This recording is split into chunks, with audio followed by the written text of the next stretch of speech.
This is the trend that you'll see. He praised as very fine people, neo-Nazis, white supremacists. No, he condemned them. He wants to bring in Project 2025. He said that has nothing to do with me. All right, you may not like neo-Nazis. I don't. You may not like Project 2025. It's basically a wish list from a right-leaning think tank. You don't get to simply say that's Donald Trump's policy or those are his words when they're not. And we genuinely avoid doing this here because you may not know this, but there are many white supremacists in this country. They've actually endorsed Biden. There is fake news, I hate to say this, but on both sides. And so some of the fact checks that you'll read on X or you see on YouTube are not actual fact checks. So if someone doesn't provide you with references, I would just say that allow it to give you pause. And we want to make sure that everything here is correct because everything that former Vice President Joe Biden said, that's hyperbole. Almost everything, like 99% of it was factually incorrect. And of course, the media has not fact-checked him at all. Let's go through these claims. Here's the first claim that former VP Joe Biden made that this is an old tired trope. We've debunked this. For some reason, the left feels comfortable still using it, that Donald Trump called Nazis at Charlottesville very fine people. When the president was asked what he thought had happened, Donald Trump said, and I quote, "There are very fine people on both sides. My God." My God. He just learned about it. He was like, what? He said that? Here's the truth. This has already been debunked a million times, including by Snopes, even by left-leaning fact-checking websites. But don't believe me. Believe your lying eyes and ears. Here's what Donald Trump actually said. But you also had people that were very fine people on both sides. And you had people, and I'm not talking about the neo-Nazis and the white nationalists, because they should be condemned totally. So when the left asks you to condemn white supremacy, neo-Nazis, here's the thing. It's a trick no matter what. And it doesn't matter if you do, as he did, they're going to claim that you didn't until the election is over. And then Snopes will come back and say, well, we were wrong about that. Here's the next claim that former VP Joe Biden made. Factually incorrect that inflation is way down. Wages up, inflation down, way down, and continuing to go down. Okay, here's the truth. And if you've been paying attention, you know this because you're alive. Inflation is up at least 20% since Biden took office compared to the total inflation under Donald Trump of 6%. Now, to put that in context, because they kind of massage these numbers, the number that really matters to you is a family of four needs to make $17,000 more per year just to maintain the exact same lifestyle they had when Joe Biden took office. If you're going to notice a pattern here, it's that they don't fear accountability. And you know what? They shouldn't. CNN has not fact-checked this. ABC, NBC, CBS, CNN, MSNBC, CNBC, no one has.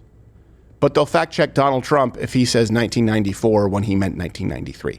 Here's the next claim that former VP Joe Biden made, that the racial wealth gap is the lowest it's been in 20 years. The smallest racial wealth gap in 20 years. That one's tough because here's the truth. It's the highest it's ever been. Close. The gap has grown about 50,000 since COVID. That's so much, dude. And this is one where when we do the Change My Minds, we do these, we prepare for debates or fact checking. We say, okay, well, where are they getting their sources? For example, with inflation, there are ways that they change the CPI, they take away energy prices and mortgage rates. So this is one of those issues where we couldn't find any sort of legitimate basis for making this claim.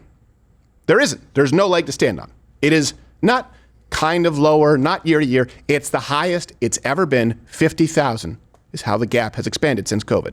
Here's the fourth claim that former VP Joe Biden made, that violent crime is at its lowest level in 50 years. The murder rate is falling faster than any time in history. Violent crime has dropped to the lowest level of more than 50 years. And crime will keep coming down. Okay, here's the truth. Assault and murder rates are both significantly higher than pre-COVID levels. Assault is up 29% approximately since 2019. Murder is up 9%, and that's not taking into account that they've changed the method of reporting. So the last 2 years, we don't have accurate crime data. The estimates are somewhere to a quarter, on the high end, a third of police precincts actually reporting crime through the national databases now. So that's why you see a drop just in these last 2 years that honestly wouldn't follow any graph that occurs in nature, kind of like votes. Here's the fifth claim that former VP Joe Biden made last night. And this is one that we've debunked many times. You can go and watch a more in-depth segment on this, that shootings, and if you are a completely uninformed person, this would sound scary. The leading cause of death for children, so think toddlers, think babies, shootings. More children in America are killed by a gunshot than any other cause in the United States. More die from a bullet than cancer, accidents, or anything else in the United States of America. My God. We found his catchphrase. Yeah. Along with, I don't think so. Hamburger. Here's the truth. No, not even close. The leading causes of death for 1 to 14-year-olds, by the way, number 1 is disease, number 2 is traffic accidents, number 3 is cancer, and number 4 involves congenital disorders. Now, the number that he uses, and we've done a long segment on this, includes teenage gangbangers who can be tried as adults. Now, the reason that this matters is because it harms you. If you're a dumb person and you believe that your child is more at risk because you have a locked gun in the house than, for example, a bathtub, or, for example, the common flu, or, for example, in the backseat of your car, you're going to make bad decisions. Lies hurt people, especially when they're being shouted from a pulpit that's supposed to be authoritative, and at its most basic, honest. It's not. It's not the leading cause of death, not even close. All links available in the description, references every day. Here's the sixth claim that he makes, that the border, he's tried to say, is safer and encounters are lower now than when Donald Trump left office. Border encounters have dropped over 50%. In fact, there are fewer border crossings today than when Donald Trump left office. Okay. What? Here's the truth. Not even close. Now, I thought maybe because you can say month to month, for example, depending on weather, depending on some variables. If you compare 1 month here, January, to, maybe a February here, and you try and massage them. No. The month-over-month numbers are bad. The total numbers are much worse. So let's compare January 2020, when Trump left office, 36,000 encounters that month at the border. July, this month, 104,000. 36,000 to 104,000. He said, there are fewer border crossings now than when Trump left office. He left office, 36,000. Today, 104,000. Like golf scoring? Yeah. Well, he has a handicap. Oh. And the total numbers are far worse. The total border encounters under Donald Trump were 3 million. Under Biden-Harris, 10 million that we know of. So we have 36,000 to 104,000 month to month. Total, 3 million to at least 10 million. Let's go to the seventh claim that Joe Biden made. And this is one, again, it's not just about the lies, because I know you watching right now, if you're paying attention, this may be remedial, but for a lot of Americans who are just kind of popping their head in the election, they may believe this. And it's not because Joe Biden says it, it's because no one else tells you the truth in legacy media, if you're relying on them. He says that Trump wants to take the country into a DeLorean with Project 2025. Donald Trump and the Republican friends, they not only can't think, they can't read very well. Seriously, think about it. Look at their Project 2025. Here's the truth. Just watch Donald Trump himself. You have the radical left and you have the radical right, and they come up with this, I don't know what the hell it is, it's Project 25. He's involved in Project, and then they read some of the things, and they are extreme. I mean, they're seriously extreme. But I don't know anything about it. I don't want to know anything about it. But what they do is misinformation and disinformation, and they keep saying, he's a threat to democracy. I'm saying, what the hell did I do for democracy? Last week, I took a bullet for democracy. What did I do against democracy? Crazy. Now, this is the trend that you'll see. He praised as very fine people, neo-Nazis, white supremacists. No, he condemned them. He wants to bring in Project 2025. He said that has nothing to do with me. All right, you may not like neo-Nazis. I don't. You may not like Project 2025. It's basically a wish list from a right-leaning think tank. You don't get to simply say that's Donald Trump's policy or those are his words when they're not. And we genuinely avoid doing this here because you may not know this, but there are many white supremacists in this country. They've actually endorsed Biden. They support Biden. You may not know this, but neo-Nazis in this country, they still actually have the socialist portion of the name. They believe that government programs, subsidization, would work if not for black and brown people. So they're socialists who just happen to be racist. I would never say that that is Joe Biden's platform because it's not true. I don't get to say that. They say it without consequence. The trend is guilt by association. Why? Because when the public is polled on the issues, who's better on the border, on the economy, it's not even close. By the way, whether it's Biden or Kamala Harris. So they want to make it a personality contest and then besmirch his reputation by saying he's supported people who have nothing to do with him. Don't be tricked by that. I think we're at claim number 8 from former Vice President Joe Biden, respect the office. That Donald Trump is going to ban abortion nationwide. And you know Trump will do everything to ban abortion nationwide. Oh, he will. Now, here's the truth, and he's trying to ascribe to Donald Trump what other Americans believe. And I will tell you, in this case, I would be the person who many of you would consider an extremist, in that I personally think all abortions are wrong. But I also understand that it's been delegated to the states. And I think that was a decision that where we are at this moment in history was the right one. But I don't believe in abortion exceptions for rape and incest because we'll get into this. They make up less than 1% of all abortions compared to 10 to 15,000 late-term abortions performed every year. I don't believe that you respond to evil with a greater evil. That's my belief. You can comment below if you think that's an extreme opinion. But that is not Donald Trump's belief, and he will not ban abortion nationwide. He has said so many times. Now that we have abortion where everybody wanted it from a legal standpoint, the states will determine by vote or legislation or perhaps both, and whatever they decide must be the law of the land. In this case, the law of the state. President Trump, would you sign a national abortion ban in Congress by your statement on abortion? Would you sign it? You wouldn't sign it. Think about this. I'm not saying neo-Nazis should be condemned totally, white supremacists. Will you sign a national abortion ban? No. And Joe Biden goes up there and says, he praised white supremacists and neo-Nazis. He's going to ban abortion nationwide.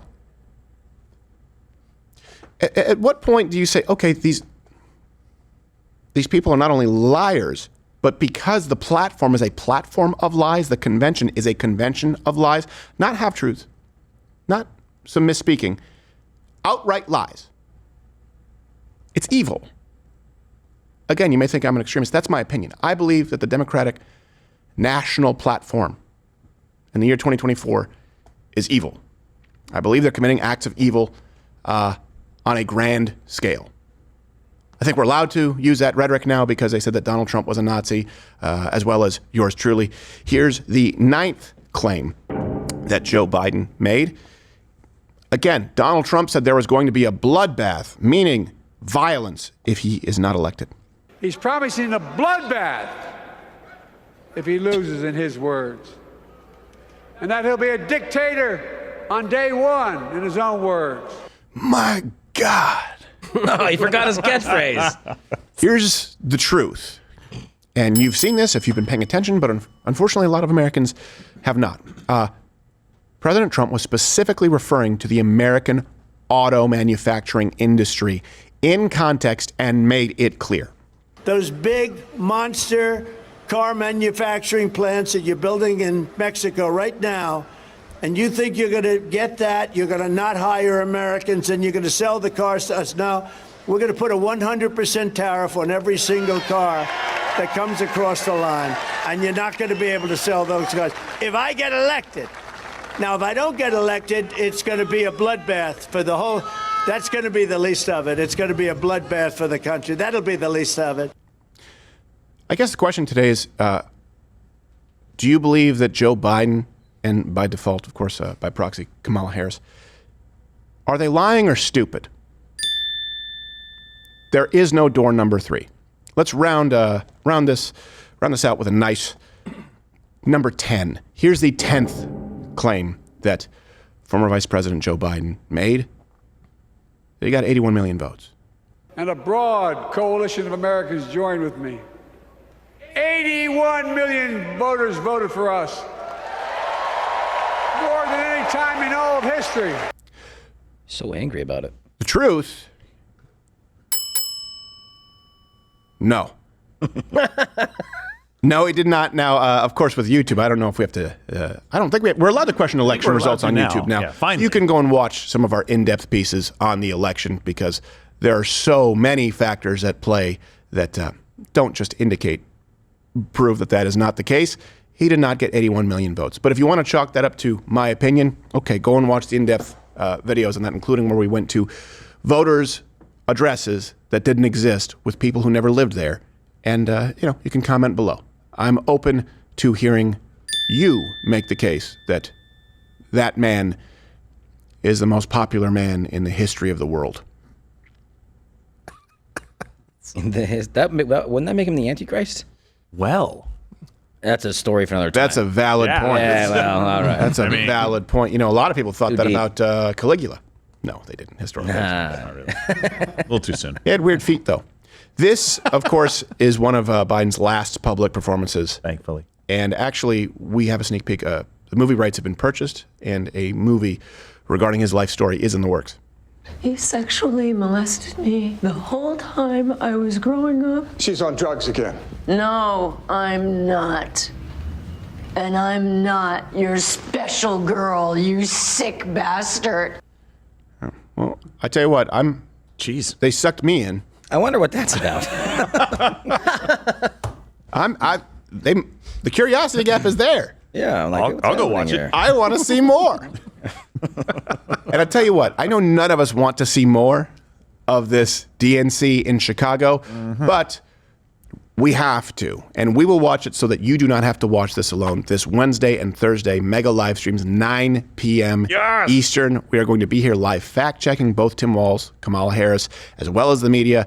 Drinking game rules to follow. Nick DiPaolo is going to be here, the funniest man alive. We will all be here with you, as we will for any debate, town hall, or special event that takes place between now and the election. Because November 5th, 2024 is the most consequential election of our lifetimes. And you know what? We've invested millions to make sure that we have boots on the ground, to make sure that we are able to dispute states, to make sure that we are able to investigate any story that is taking place that night. There's the electoral integrity map where you'll be able to see the states, the electoral votes, as well as any incidents that are taking place, like pipes bursting that then didn't burst, or Bristol boards going up over voting precincts that then were taken down, or votes coming in on red wagons. I'm sorry, I mean camera equipment in unprotected non-Pelican cases. If any of those things happen in real time this election, this will be the place where we are able to fact check it, dispute it, and have people there in real time, eyes and ears. Don't ask yourself what the left has done in this country the way it is. Ask yourself what the left would do in this country if they had unfettered power. If you've been watching the DNC, it's very clear. And I believe it's as radical, not only as radical as it's been, obviously, in this country, as radical as you find anywhere in the world, including actual socialist countries. If they had their way completely unfettered, watch the DNC, abortion up until and including birth period, many of them believe even after birth. You can go and watch the clip of Ralph Northam. Transitioning children, taking children away from their parents if the parents do not allow them to transition, raising the corporate tax rate to the highest in the industrialized world, subsidizing horrible decisions through student loan forgiveness, absolution, really, giant payments, $25,000 for first-time home buyers at the expense of other first-time home buyers, open borders, amnesty for people here in this country, no cash bail. What you've seen is a drop in the bucket compared to what you would have if they had their way completely unfettered. Let's do it on the other side. We watched the RNC. take the most extreme members, speakers. Most extreme example is big tech would not be allowed to censor you whatsoever. No one would be able to tell you which guns you can and cannot purchase or keep because of your Second Amendment right. Tax rates would be lowered. I know you hate corporations, so some of you may not like that. Shut down the border, build a wall, deport.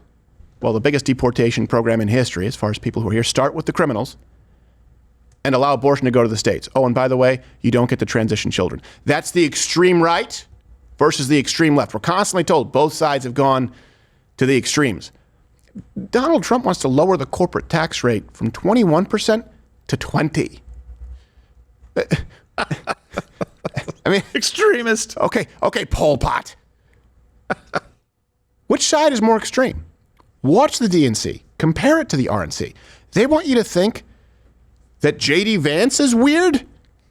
Have you seen the audience there at the DNC this week? It's a cavalcade of self-loathing freaks. Hey, if you're still watching, you can click my face or this box next to me, which may bring you to another video, or it's going to bring you to another video. It'll play another video, but if you like this, it'll be one that you like. And if you didn't like this, you know, everyone deserves a second chance.